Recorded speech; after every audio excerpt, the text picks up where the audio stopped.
ساڵتان لێبێت بینەرانی کورسات نیوز من ڕۆتۆفیقم بە ئەڵخێمشەی پانۆراما پێتان گەشتینەوە بۆ قسە باسکردن لەسەر هەفتەی یەکلابوونەوەی بودجەی عێراق.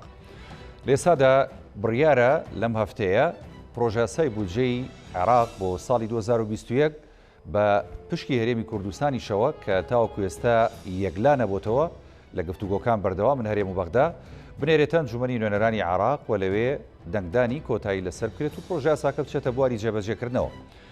ئەم هەفتەیە یەکلاکەرەوەیە بە مەبەستی کە هەرێمی کوردستان تاوەکو ئێستا ژمارەیەک سەردانی گرنگیان ئەنجام داوە لەلایەن وەفدی دانوسانکاری هەرێمی کوردستان بە سەرۆکایەتی کاقوبا تاڵەبانی جێگیری سەرۆکی ئەنجومەنی وەزیران و وەفدی یاوەری کە کۆمەڵێک ژیر و گرفت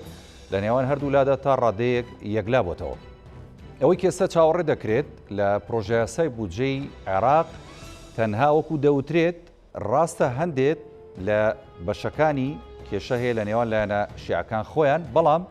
پشکی هەرێمی کوردستانی ژێکێکە لەو مادانەی کە لە ئێستادا یەکلا نەکراوەتەوە و ئەوان بە کێشەی ئەبین. هەرێمی کوردستان ڕازی بۆ بۆی کە ڕۆژانە 250,000 بەرمیل نەوت ڕادستی کۆمپانیای سۆمۆ بکە لەگەڵ مانگانە نیوەی داهاتی نانەوتی هەرێمی کوردستان. لایەنە شیعەکان لە ڕابردوو کۆمەڵێک بیرروبۆچوونی جیاوازیان نەبوو، هەر جارە و بە داوایەکەوە دەهاتنەوە نێو گفتوگۆکان لە لێژنەی دارایی ئەنجومەنی نوێنەرانی عێراق. بەڵام دوجار ئێستا ئاراستەکان بەو شێوەیەن کە هەرێمی کوردستان لەگەڵ بەغدا لە نزیکبوونەوەیەکی ئیجابی و کەشێکی باشدایە. بە هاتنی بەڕێز عەمار حەکیم سەرۆکی ڕەوتی حکمەش لە ماوەی چەند ڕۆژی ڕابردوو بۆ هەرێمی کوردستان و گفتوگۆی لەگەڵ یەکێتی نیشتیمانی کوردستان لە ئاستی باڵا لەگەڵ هاوسەرۆکان و ئەندامانی مەکتەبی سیاسی کە کۆ بۆ وەروەها دوجار کە چووە هەولێر لەگەڵ بەرپرسانی پارتی دیموکراتی کوردستانیش کۆ بۆمە تا ڕادەیەک کە شوهەوای پەیوەندیەکان و ڕێکەوتی نێوان هەرێمی کوردستان و بەغدای باشتر کردووە و بەرەو پێشتری بردووە و دەوترێت لە ئایندەیەکی نزیکیشدا وەفدی هەرێمی کوردستان دەچێتەوە بەغدا بۆ دوا گفتوگۆ و دوا ڕێکەوتن لەگەڵ حکوومەتی عێراقی لەسەر پرۆژەیاسای بودجەی 2021 عێراق. هەرێمی کوردستان بە ڕێکەوتنی لەگەڵ بەغدا ئەتوانێت سوود ببینێ لەوەی کە ئەو بودجەی دێتە هەرێمی کوردستانەوە لەلایەن بەغداوە سەرجەم موچەی فەرمانبەران و هەروەها ئەو داهاتانەی کە بۆ پرۆژەکانی وەبەرهێنان و هەروەها بۆ خزمەتگوزاریەکان دابین نەکرێت بە ئاسایی ئەو پرۆژەیە و ئەو پشکەی کە هی هەرێمی کوردستانە دەنێرێت و کە دەنێرێت هەرێمی کوردستان توانێت سوودی لێ بینێت. ئەمە لە حاڵەتی ڕێکەوتن ئەگەر هەرێمی کوردستان یعنی ئمە بە گەشتبینیەوە ئەڕوانینە بابەتەکە، بەڵام ڕەشبین نین. ئەگەر هەرێمی کوردستان ڕێک نەکەوت لەگەڵ بەغدا چۆن ئەتوانێت لە ڕۆ ئابوووریەکە و لە ڕۆدارایەکە ماڵی خۆی ڕێک بخاتەوە. ئێستا هەنگاوەکان بۆ ئاراستەین هەرێمی کوردستانیش ئەگەر ڕێنەکەوت لەگەڵ بەغدا پرۆژەیاسای بودجەی خۆی هەبێت و داهاتەکانی خۆی ڕێک بخاتەوە لە ناوخۆدا و داهاتیشی زیاد بکات بە حکمیەوەی کە ئێستا ینی نەوتیش نرخەکەی لە بەرزبوونەوەدایە و ینی کەشوهەوای دنیاش بۆ ئاراستەیە کە ڤایرۆسی کۆرۆنا لە داهاتووشی نزیکدا تا ڕادەیە کۆنتترۆل بکرێەوە ڤاکسینیش بە تەواوەتی لە هەموو جیهاندا بڵاوێتەوە کەمانە هەمووی ئاماژەی باشن بەوەی کە لە داهاتوودا هەرێمی کوردستان و عێراقیش وە سەرجەم دنیاژە ڕووی ئابوووریەوە بەرەو پێشوونێکی باش بە خۆیانەوە ببین. ئەم شۆ گفتوگۆکی لەسەر ئەم تەوەرانە و کۆمەڵی بابەتی دیکە بە میوانداری هەرێک لە میوانە بەڕێزەکانم کاک ڕزگار محەممەد سپۆری کارگێڕی داری کە لە سودوێ لەگەڵمە بەخێربی کاک ڕزگار سوپاس دەکەم. هەروەها بڕیارە کاک جەمال کۆچەر ئەندامی ئەنجومەنی نوێنەرانی عێراق لە لیژنەی دارایی لە ڕێگەی سکایپەوە لەگەڵمان بێت. بەڵام سەرەتا لە کاک ڕزگار محەممەد دەست پێکەم. لێسادا ئێمە ینی ئاماژەکان بەوەیە کە هەرێمی کوردستان لەگەڵ بەغدا بگەینە ڕێکەوتن بە تایبەت وەکو ئاماژەشمان پێدا ئێستا هەفتەی یەکلاکەرەوەی بۆ بودجەی عێراق.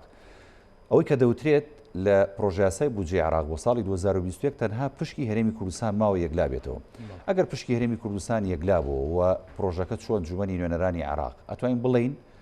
هەرێمی کوردستان لەگەڵ بەغدا لە ڕووی ئابووری و داراییە و بەرەو پێشوونێکی باش بەخۆیانەوە بینن. بەڵێ بێگومان سەرەتا ئەم کاتەی بینەرانی کورساتی ئەزیز باش سپاس بۆ و دەرفەتە و دیدارەتان بە دڵنیاییەوە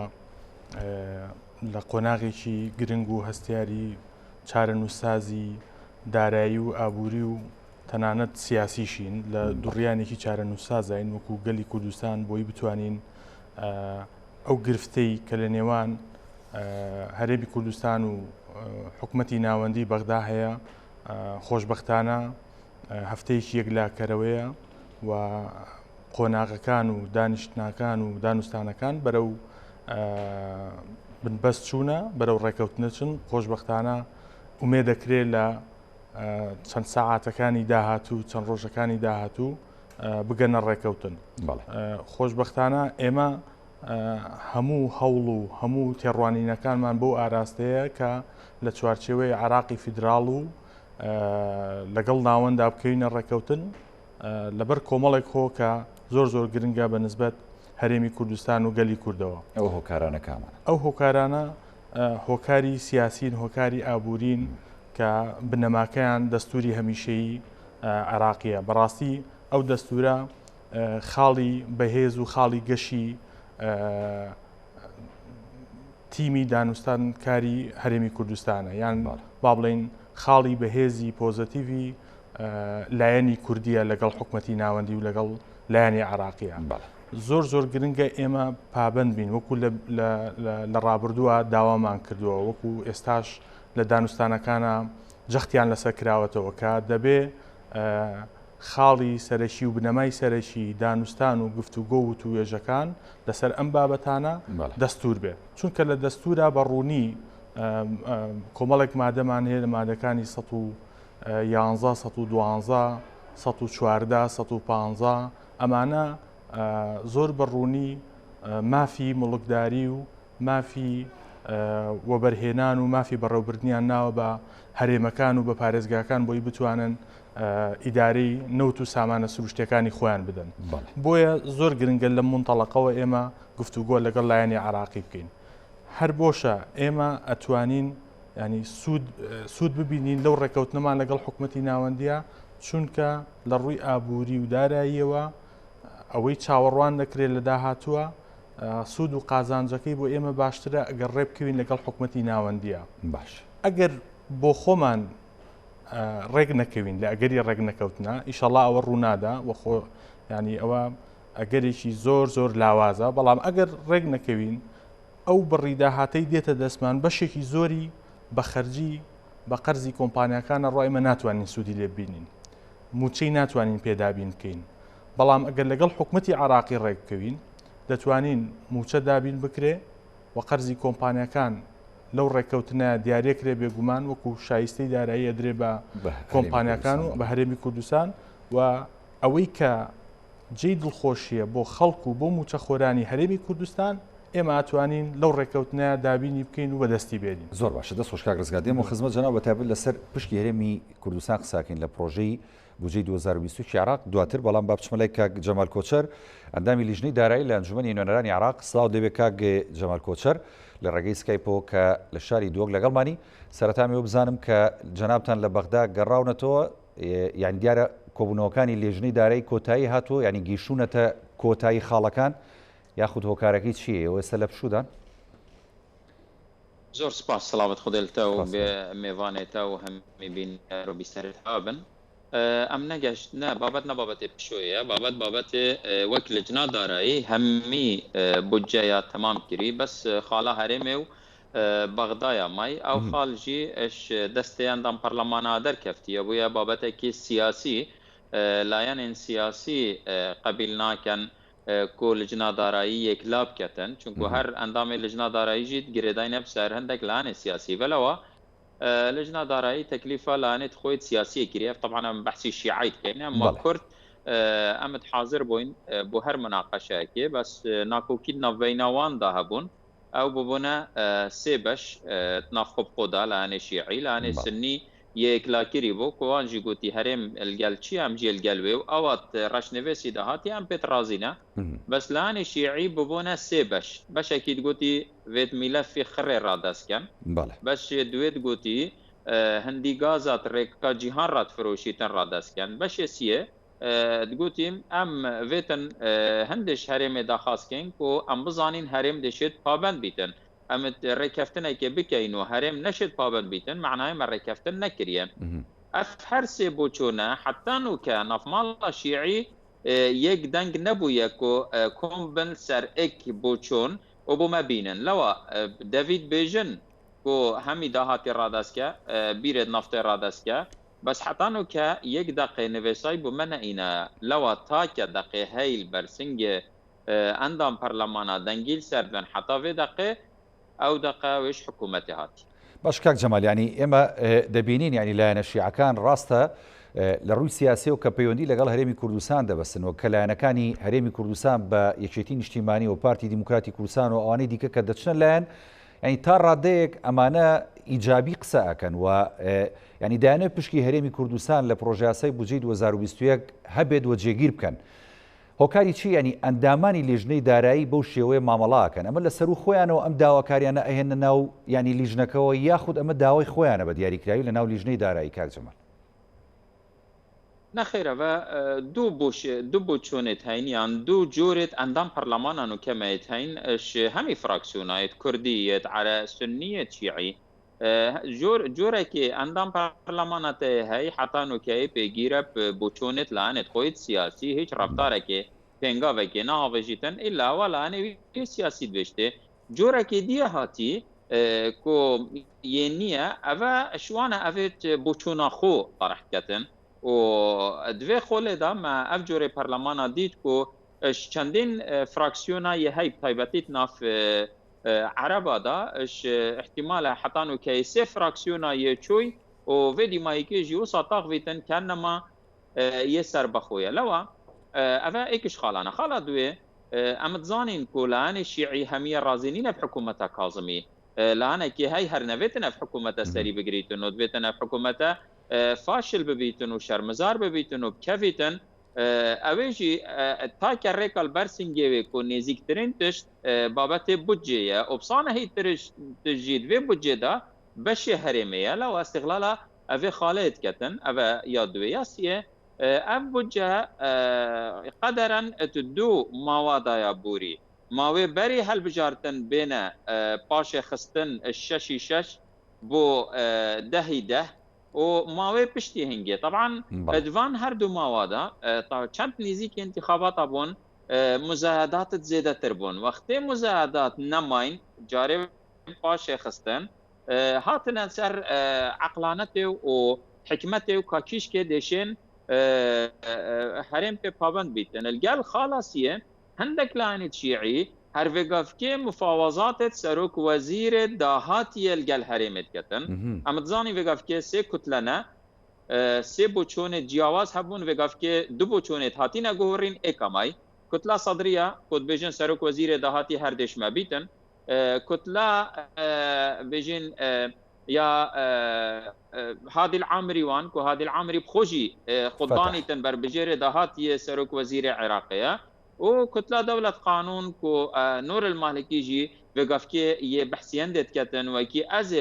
ez serok wezîr hikûmeta Iraqê çiya moçey bidetin hind mîlîşyat nebûn û vêtin ew hikim zivrîte ve lewa em yê li beramber hindek kesa vê keysê istiqlal dikin bû hindek berjewendiyet takî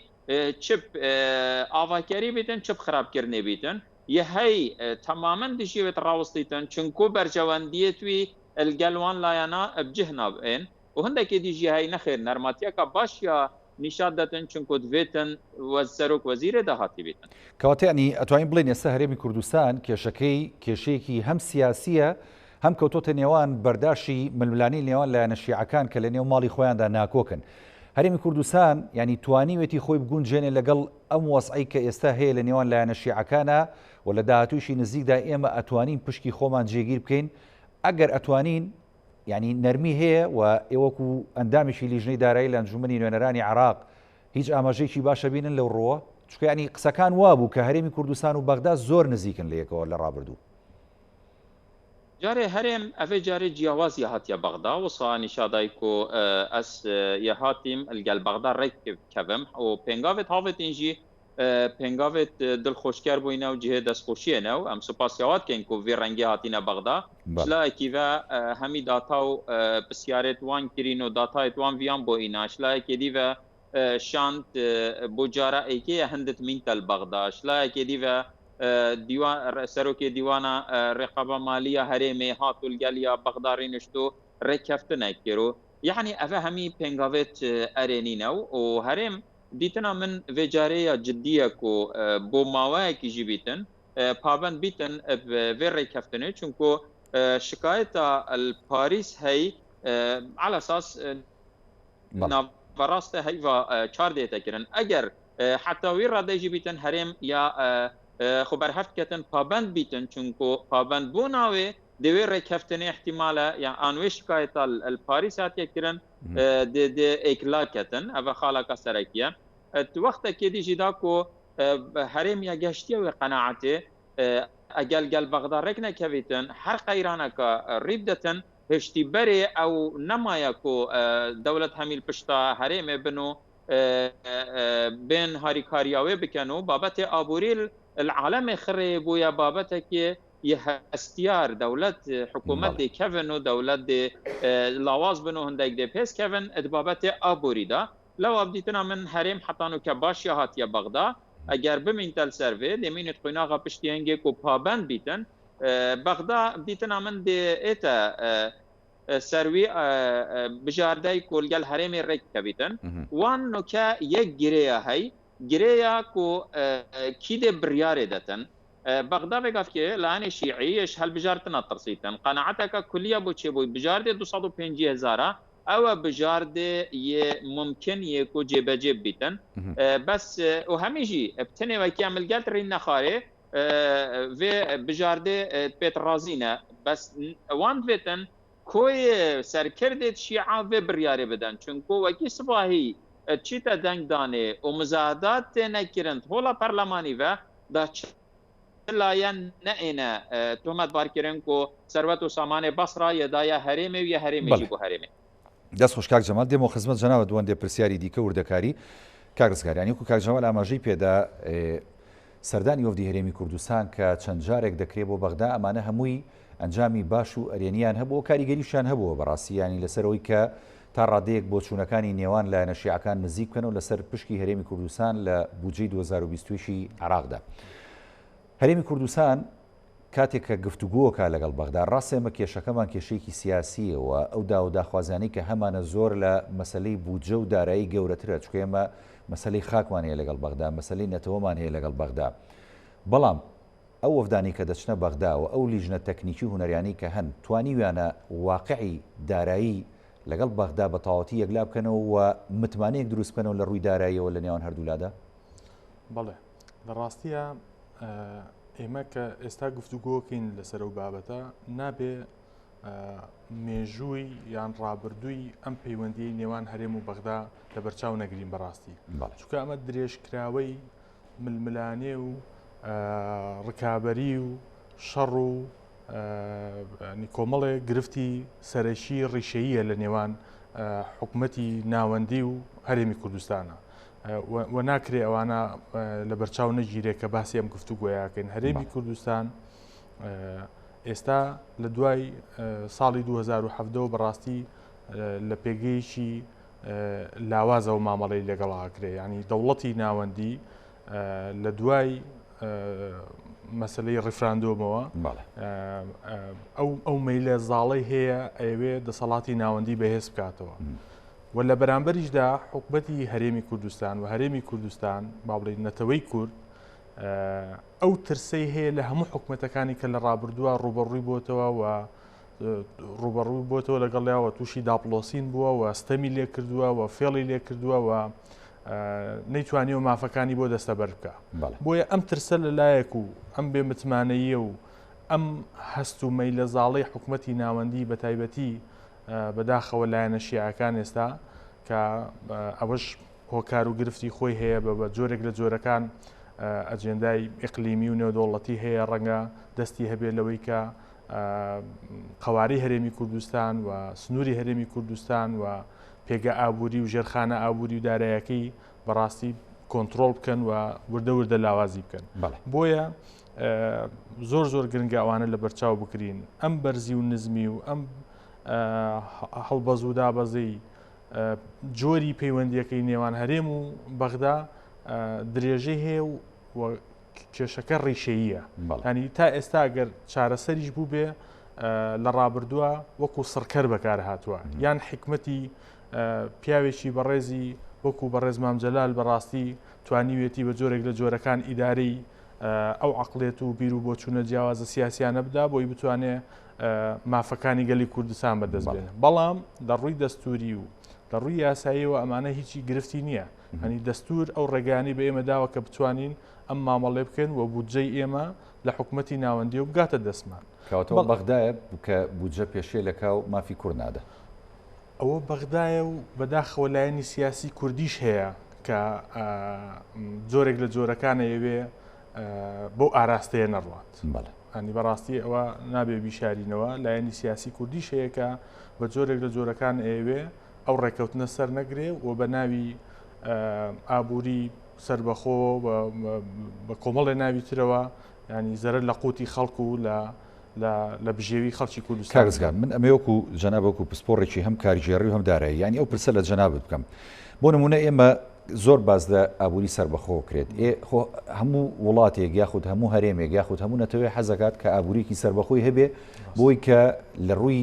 بنیەی تەحتی لە ڕووی داهاتی تاکە کەسی ئەمانە ینی ساڵ بە ساڵ و ڕۆژ بە ڕۆژ زیاد بکە و پێویستی بەوە نەبێ کە ینی ڕووکاتە هیچ لایشکە بۆ دابینکردنی ئەم داهاتە یاخود بەرزکردنەوەی ئاستی بژێوی تاک و ئابووری گەلەکەی. ئابووری هەرێمی کوردستان لە ئێسادا توانیوێتی ینی بەو شێوەی کە ئیدعای بۆ دەکرا ئابووری سربەخۆ بێەوە سەرکەوتوو بێت و تاچی کورد سوودی لێبینی بێ؟ نەخێنجە باشترین و ئاسانترین وەڵام بۆ ئەوە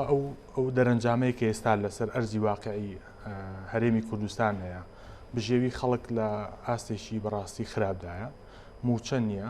پرۆژە خزمەت گوزاریەکان نین پرۆژەکانی کەرتی تایبەت و وەبەرهێنان بەداخەوە ئێستا خەریکە تۆزێک جوڵی تێکەوێتەوە ئەویش لە ڕێی کۆمەڵک فشارەوە بەڵام بە هیچ شێوەیەک ئابووری سربەخۆ نەیتوانی چارەسەری ئەو برین و ئەو گرفتانە بکا کە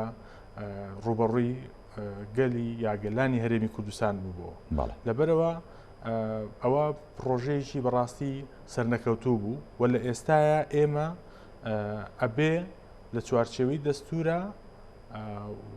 لە چوارچەوەی ئەو یاسا و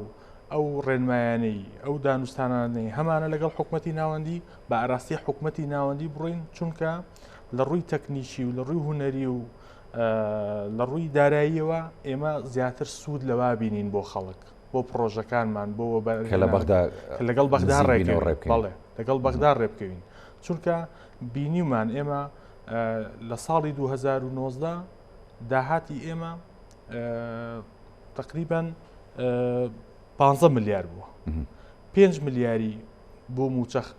سرف کراوە 10 ملیاری دراوەتەوە بە قەرزی کۆمپانیا و بۆ ڕینەوت و بە ڕۆزنەفت لە 2014 ملیارمانە بوو ینی کەمتریش بووە لە 2019 لە 100% بۆ خەڵک سرف کراوە چونکە لە بەغاوە هاتووە یەک دینارمان نەچوە بۆ کۆمپانیاکان بۆ قەرزەکان بۆ خەرجی سوتەمەنی و ئەوانە بەڵام لە 2019 داهاتەکەی خۆمان بووە لای خۆمان بووە 1 ملیاریشی زیاتر بووە لەوەی 2014 بەڵام 5 ملیاری بۆ خۆمان بووە 9 موچەی پێدراوە لەگەڵ ئەوەشە 10 ملیاری چوە بۆ قەرزی کۆمپانیا و سوودی قەرز و بۆ ڕینەوتی تورکیا و کۆمپانیا ڕۆز. زۆر باشە دوای دێمەوە لە ڕۆ ئیدارێکەوە قسە لەگەڵ جەناب دەکەم و هەندێک پرسیارمە بێت لەو بابەتە بە تایبەتی کە بزانین هەرێمی کوردستان لە ڕووی ئیداری و توانیوێتی ئیداری سەرەواتی خۆی بداوە بە شێوەیەکی دروست و یاسایی ئەمەی کردووە دواتر وەڵام بەرەو سپاس دەکەم بەڵێ کاگێ جەمال بڕیار بۆ وەفدی هەرێمی کوردستان ئەمڕۆ بچێتەوە بەغدا و گفتوگۆکان لەگەڵ لایەنەکانی شیعە و حکوومەتی عراقی درێژە پێ بدا وەفدەکە بۆ نەهاتەوە بەغدا هۆکاری چی بوو؟ تزانی سیدای بەڕێز هەمان دانیشتن احتیمالە هەر لاەنێکی سیاسی هەر سەرکردەیەکێ سیاسی شیعید بیتن ئەفشاندا 5-6 جایلگەڕی نیشتی ئەم وەک فراکسیۆن یەلگەل فراکسیۆنێت وارێ نیشتین سەرۆک کۆمار چەندین جارە یەلگەڕی نیشتی سەرۆکی پەرلەمانی یەلگەڕی نیشتی لەو دیتنا من شاند vegaf کە بچیتن یان نەچیتن نەشێتن هیچێ بگۆڕیتن چونکۆ ئەو ناف ماڵە خۆب خۆدا ڕێک نەکەفتینە حتا ئەو ڕێک نەکەون سەردەقەکی دیتنا من 10 جارێ دیژی شان بچیتن یەکلا نابیتن چونکۆ ئەو ناوبەینا خۆب خۆدا ڕێک نەکەفتینە بەڵام ئەگەر بۆ نمونە شاندەکە لەوێ بێت و گفتوگۆکان لە نزیکەوە لەگەڵ لایەنە جیاجیەکانی شیعە ئەنجام بدات پێدوانیە تا ڕادەیەک ئەمە ئاسانکاری بکە و بە شێوەیەکی ئیجابیتر کەشوهەوای کۆبوونەوەکان ینی بێنێتە گۆڕێ. يعني آريشان نلدف لاني كردية آريشان نفوب خودا لوا وكي حتى ولي هاتي احتمالا يدي اخفتنت ني نماين الجاليكو دو بكان هندي ام الجري نشتين او الجاليكو دري نشتين ام الجالوان ري نشتين لا بديتنا من شاند فيتن انتظار بكاتن نتشي تاويري او شقاش طالويري بيتن و يبطال بيتن و بچيتا دفو هر بجني فاد روجاو ام نجهشتينا ريكفتني سرو كوماري الويري وزيرة ماي الويري و هندك سروك فراكسيون و هندك اندامت برلماني جي الويري اگر بيويست بو هر اكش مجي مديت يعني دب چون ما دي چاره سريه بيتن ديتن امن همي دچن بابت نبابت لا يعني كرديه ما قلتي بجاره ايكيه لانه كردي دسبيكا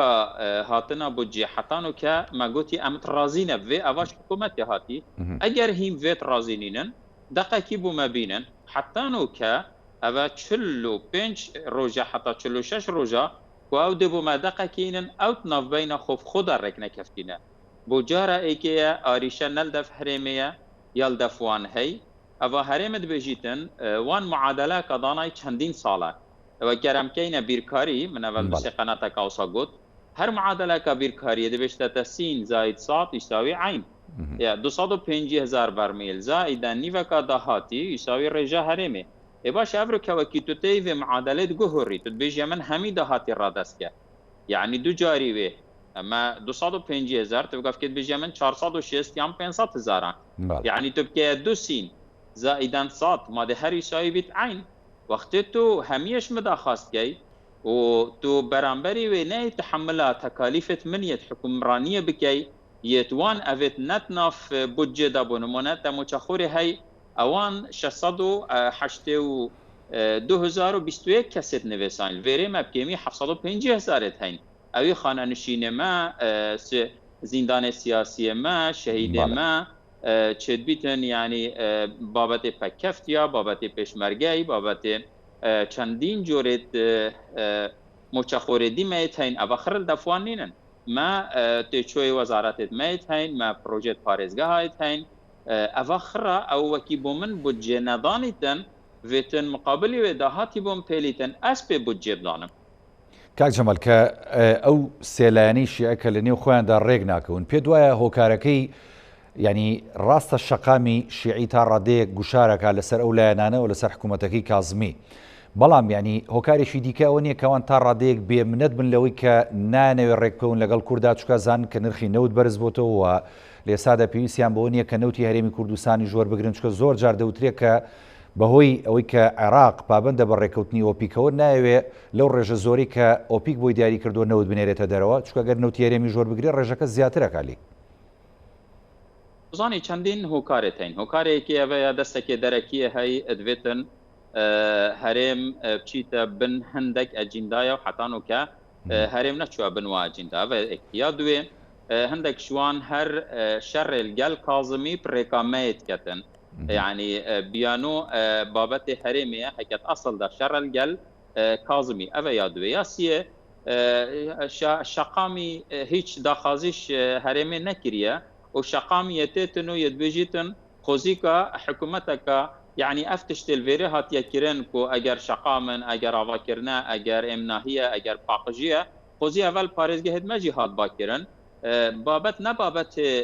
شقامية هندي بابت هندك لايان سياسية شقامية هانداي وخلت تيجهاندي وقت ما تشين بو هندك اعلام وان طاغفين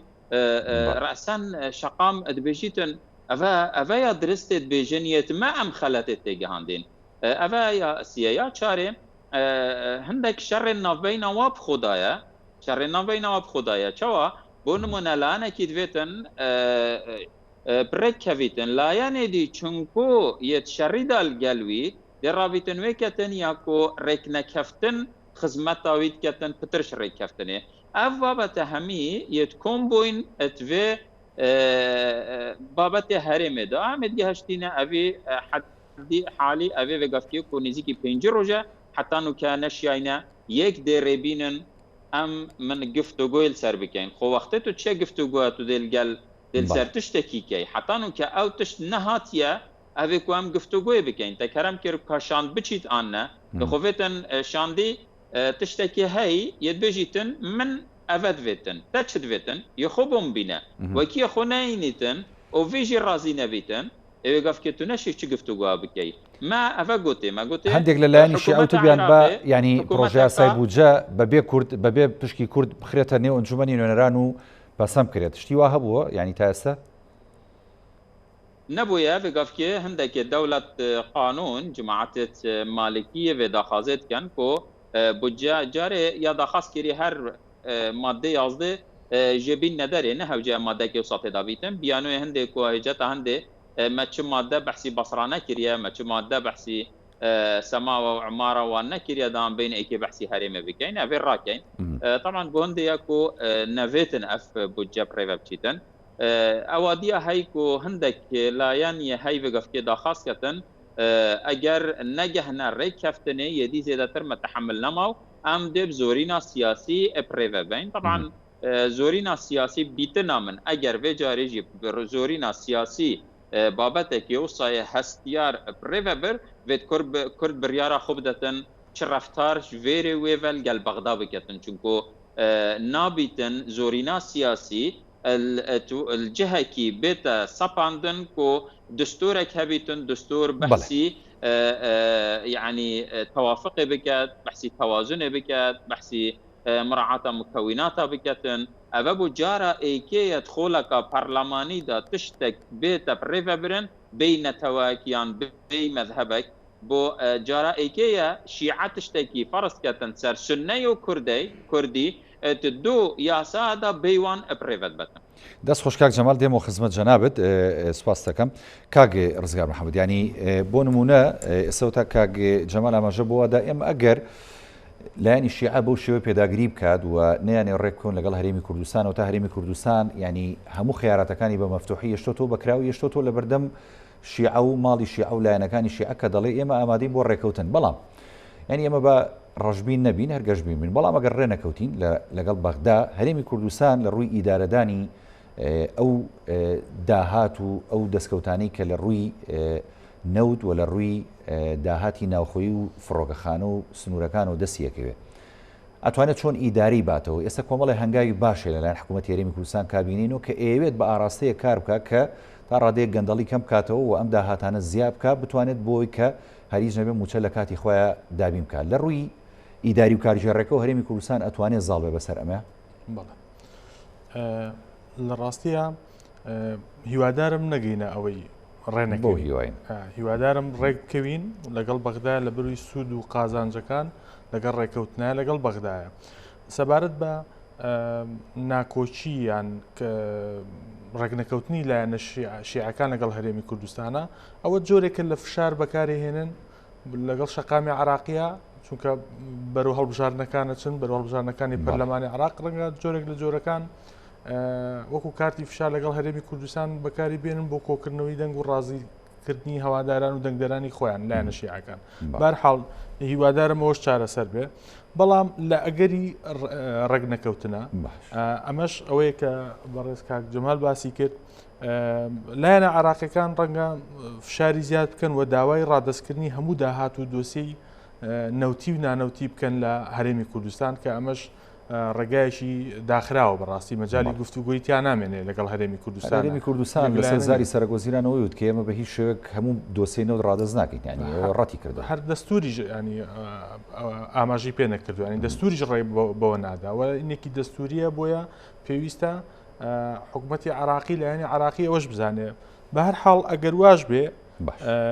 ڕێک نەکەوتین لەو ئەگەری ڕێک نەکەوتنەیە ئێمە لە ڕاستیە بەو بەهایە و بەو فرۆشتنی ئێستا کە لە بودجێ عراقیە لە میزانێ دانراوە بە 42 دلار و شتێک نرخی نەوت ئەگەر نرخی نەوت بێ بە 100 دلاریش ئێمە سوودی لێ نابینین لە هەرێمی کوردستان ناتوانین بەو داهاتەی هەمانە کە نەوت دەفرۆشین و خەرجەکانی لێ دەرەچێ قەرزەکانی لێ دەرەچێ سووەکانی لێ دەرەچێت لەگەڵ کۆمپانیەکانە موچە دابینکەین و بە داهاتە نانەوتەکانیشەوە بتوانین ئیدارەی خەڵکو و گوزەران و خزمەت گوزاریەکانی خۆمان بدەین لەسەر و $100 بۆ زیاتر نازانم ئەوەش ڕێگە چارە چی ینی یاخ بۆ نمونێ ئەو هەنگاوانی کە حکوومەتی هەرێمی کوردستان ناوێتی لە بوارەکانی چاکسازی لە بوارەکانی گەندەڵی کەمکردنەوەی خەرجی ئەمانە هیچ کاریگەریشان کاریگەریانە بێ بەڵام لە مەودایەکی درێژخایەنە چاکسازی زۆر گرنگە پێویستە حکوومەتی هەرێمی کوردستان و لایەنە سیاسەکان سەرکردایەتی سیاسی کوردی زۆر بە وردی بە ڕوونی بە گرنگیەوە بایەق بەم مەسەلێ بدەن چونکە تاکە چارەسەر لە ڕێککەوتن و لە ڕێنەکەوتنیشە ئەوەی کە ئێمە باتە پێشەوە ئەوەی کە هاوکاری ئێمە کاوەکو حکومڕانی و دەوڵەتداری لە هەرێمی کوردستانە مەسەلەی چاکسازیە و چاکسازی ئەبێ هەموو قۆناغەکانی جێبەجێ بکرێ و بەجددی دەست بخرێتە سەر هەموو ئەو برینانی کە لە جستەی خراپی حکومڕانی کوردیا هەیە و ئەبێ ڕوبەڕووی گەندەڵی بینەوە ئەبێ دەست بخێنە سەر هەموو ئەوانەی کە تووشی بە هەدەردان و گەندەڵیان لە هەموو سێکتەرەکە لە هەرێمی کوردستان گلەکە ئەوەیە کە دەڵێن داهات زۆرەوە بەشی موچەش دەکات بەڵام لە ئیدارەدانە ینی داهاتەکە بە فیڕۆچێ و دیار نامێنێ نەخێر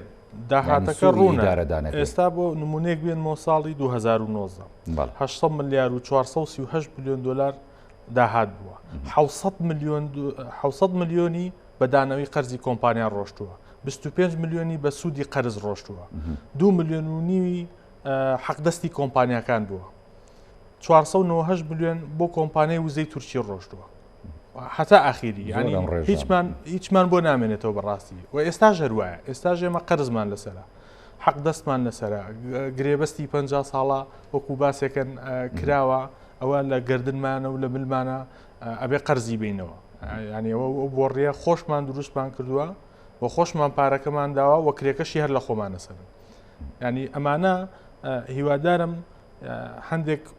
هەڵەی تەکنیکی و هوەری هەیە کە کراوە لەو گرێبەستانەیە لەگەڵ کۆمپانیەکانی نێودەوڵەتی و پیاچوونەوە کرێگەر پیاچوونەوە کرێ لە بەرژەوە جۆری گرێبەستەکەی زانێ جۆری گرێبەستەکەی زانێ کە ئەوان کردویانە ئایا ئەتوانن پێدا چوونەوەی پێ بکەن بۆی بتوانن ئەمە بگۆڕن بەڵام ئەگەر لەگەڵ حکوومەتی ناوەندی ڕێککەوین من گومانم نییە لەوەی کە خێر و خۆشی و خێر و بەرەکەت ڕۆکاتەوە هەرفتانەمان کەمترە بێت بەڵێ کەمترە بێ و زۆر هاوکارمانە بێ بەڕاستی لە ڕووی دارایی و لە ڕووی ئابوووریەوە ئەتوانین دووبارە خۆمان ڕێک بخینەوە و هاوکارمانە بێت لەوەی چاکسازی بکەین هاوکارمانە بێت لەوەی خەڵک ببوژێتەوە و سێکتەرەکانی خزمەت گوزاری سێکتەرەکانی کەرتی تایبەت حکومڕانی وەزارەتەکان وەزارەتی پەروەردە ئەتوانین کە زیاتر گرنگیان پێ بدەین و پەریان پێ بدەین هەتا ئەو کاتی اینجا بەرە و ئابووری سەر بەخۆ بڕۆین دەست خۆش کاگە ڕزگار دێمە خزمەتجانم کاگێ جەمالیانی بۆ نمونە داهاتی هەرێمی کوردستان وەکو کاگڕزگار ئاماژەی پێدا ئێمە گەر ڕێک نەکەوین لەگەڵ بەغدا بەم شێوەیە کە لەوە چێ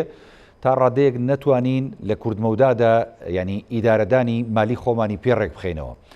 بەڵام ئەگەر ئێمە لەگەڵ بەغدا ڕێبکەوین بە حکومەوەی کە جەنابتان ئەندامی لیژنەی دارایین لە نێو پەرلەمانی عێراق ڕاستە دەوترێت کە پشکی هێرێم بە 12.67 دیاری کراوە بەڵام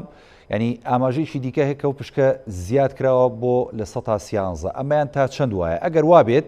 ئێمە ڕێکەوتین لەگەڵ بەغدا مانگانە چەند دەگاتە دەستی هەرێمی کوردستان بۆ شایستەدارایەکانی خۆی بس بەری بچمە ئەودیگو هەگەلگەل بەغدا ڕێک نەکەفتین مە چ دەرفەتی چاکسازیە نینن یان داهات تێرامە ناکات ئەس بێژم مەفاخفتنە گەلەکات دقیق نینە ئەو گرێبەستێت مەهین گەل کۆمپانیا وەزیرێ نەفتا عێراقێ گوتی ئێکشوان پرسیارێت لەن ئەندام پەرلەمانێت شیعەژێ کری گوتی باشە ئەو گرێبەستێت مەهە کوردستانی هەین گەل کۆمپانیا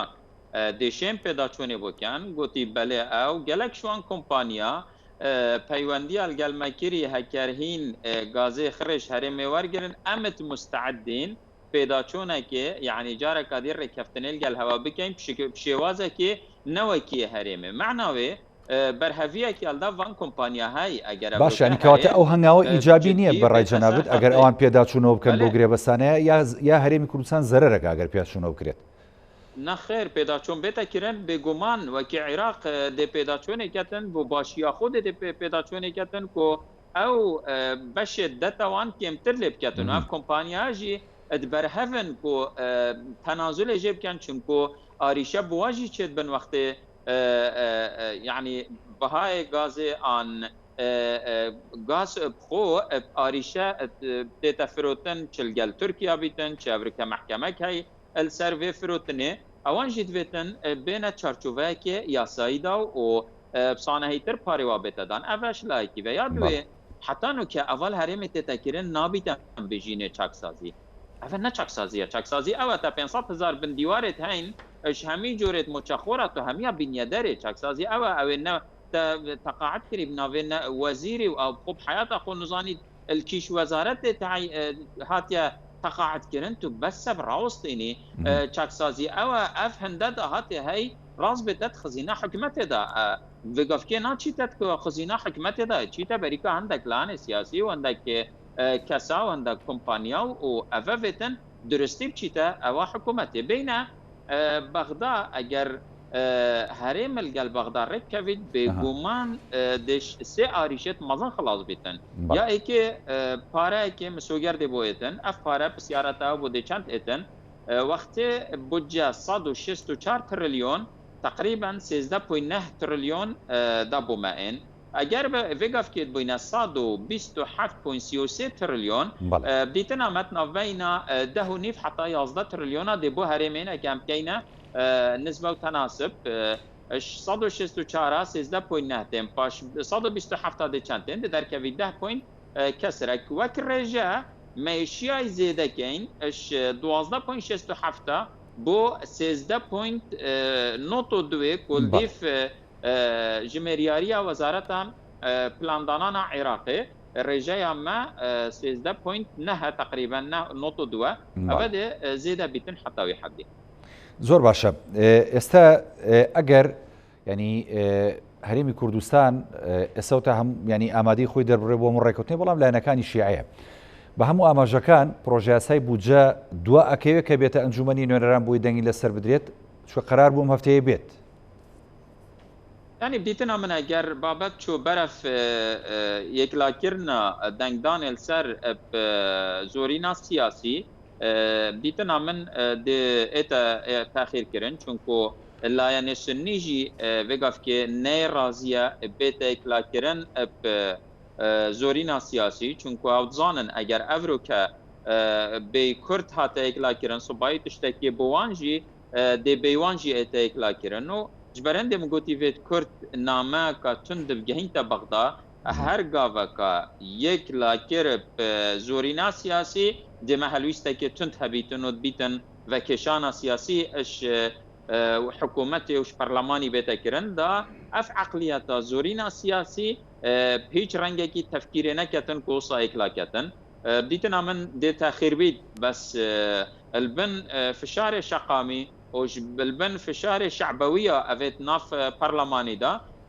شيعة دي كومبن وكي شيعة كومبن شيعة بخود شين نصابي تمام كانوا تبرينن وانجي أو مطرسيا هاي نفت الجل بابت زورينا سياسية لكن چونكو هميا بيوستيا بهرمي هاي بو هالبجارتن ادهاتي ويكلاكرنا سروك وزيري وبيكينانا حكومتي راستا وقف که ام کمینین 58 اندام پرلمانی برانبری 329 بس بو پیکینانا حکومتی ام نه کمینین ام تشین وقف که وكيب عربي بجنة بيضة القبانين أبا طرازية إكلات كتن بيكرت إكلاكرنا ويقلق بزحمة البغداد دەست خۆش کاک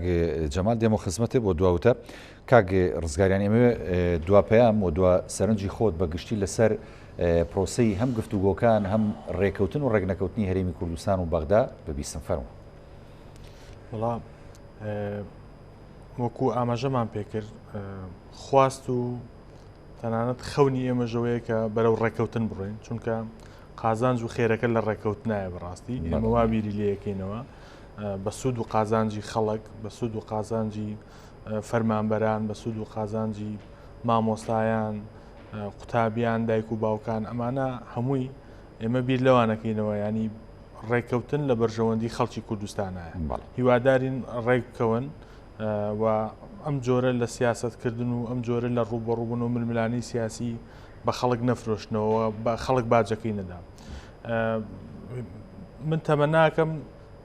ڕێک بکەون و بە پەلا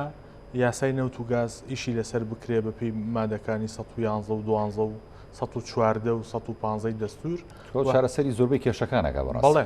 گرفتەکەش ئەوەیە ینی هەرێمی کوردستانیش ئەوەی کە بۆتە خاڵی گرفت لەگەڵ حکوومەتی ناوەندیە ئەوەی یاسای نەوت و گاز لە پەرلەمانی عراق دەرنەچووە و با یاسایەک لە ساڵی 2007 پەرلەمانی کوردستان یاسایەکی دەرکەوتۆ بۆی بتوانێت نەوت بەرهەم بێنێ و نەوتیش بفرۆشێ کە لە دوایە ئەما بێ بە خاڵی هەرە گەورەی کێشە و ناکۆچی لە نێوان حکوومەتی ناوەندی و حکوومەتی هەرێمی کوردستانە و ئەو ینی من زۆر جەخر لەسەر دەستورەکەمەوە ئەو دەستەی لە مادەی 106 دەستورە باس کراوە دەستێکی سەربەخۆی تایبەت بە ئیدارەدانی دادگەری نەوتی و داهاتە نەوتیەکان بەڕاستی ئەوە زۆر مهمە و درێژە بە گفتوگۆکان بدرێ و قوڵ بنەوە لە گفتوگۆ و توێژەکانە و هەرێمی کوردستان هەوڵبا زیاتر تایبەتی لایەنە سیاسیەکان زیاتر بەڕووی شەقامی عەرەبی عراقی شیعە و سونە بکرێتەوە ینی بە چاوێکی دوژمنانە و بە چاوێکی نارانە سەیریان نەکەی چکە سەرنجام ئێمە شووانیش هاوڵاتی عراقین و ئەمانێ بەیەکەوە بژین ئەوەی کە گرفتی ناکۆشی ئیداری و داراییە بەڕاستی سەرنجام وەکو هەموو وڵاتانی تر دەتوانین بگینە نەتیجە و ڕێک بکەوین وەکو ئیمارات وەکو ئەوەی لە نێجیریا هەیە وەکو ئەوەی لە بەرازیل و ڤەنزوێلا هەیە بەڕاستی توانین سەرنجام وەکو دەوڵەتێکی فیدراڵ چکە تا ئێستا شوناسەکە لە دەستورا هەیە نووسراوەتەوە بەڵام نەمانتوانین و لە ئەرزی واقع ئەم شوناسە پێناسە بکەینەوە سەرنجامە بێم ئەم شوناسە بدۆزینەوە و ڕێک بکەین وەکو گەلانی عراق بەیەکەوە بژین لە چوارچەوەی دەوڵەتێکی فیدراڵیە مەسەلەی خەرجی و داهاتەکان یەکلایی بکەینەوە. سپاس دەکەم کاک دەستگار بەڵێ کاک جەمال ئەمێ دوا پەیامی بەڕێزی شت بیستم لە ماوەی یەخولەکە سوپاس دەکەم. هیویتکەین دیسا ئەمش گەل هەندێنەکۆ هەرێم و بەغداوێت ڕێککەون ئەگەر ڕێک نەکەون بیتن گەلک تشتێ دیت هەین دیڤێدا بێن ئەگەر لایەنێ شیعیان ئەو دەستێ دەرەکی فشارێ الحکومەتێ بکەتن ئەو میلەفێت دادگەها بلڤینیتن منوکە دادگەها کە هەیش 2014 حتا 2017 ئەگەر حەسکەن شێنج 2017 حتا ئەڤروکەژی دادگەهەکە دی بلڤینن لەوە هەرێم بێتن بە حسابێ بکەتن یا دوێ شەقامی یەدی تحمل نەمایە خەلگەلێکی الهیڤیا پەسەندکردنا vê بودجێ و تحملێت کەتن دیتنا من پشتی بودجێ نەل عێراقێ و نەل هەرێمێ یەدی خەلکیەف تحملە هەی دێ گەلێک سەبراوان دێکێم بیتن ئەبە یا دوێ یا سیە ئەژیل گەل هەندێ هەرێم هێشتا نەرماتیە نە ئەمە 250,000 نەسەکە مقدسە ئەگەر 250,000 نا 300 یا هەی ئەگەر 300 نا 350 یا هەی مقابلی وێ ئەو 12.67 ژی نەیە مقدسە ئەو ڕێژەژی بێتە گۆهۆڕین دیتەنا من مەجاڵی گفتوگۆیە هەی.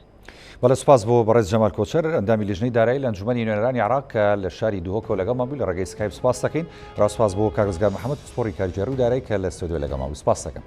بەڵێ بینەرانی بەڕێز هەڵقەم شەی پانۆراماتان پێشکەش کرا خواتان لەگەڵ.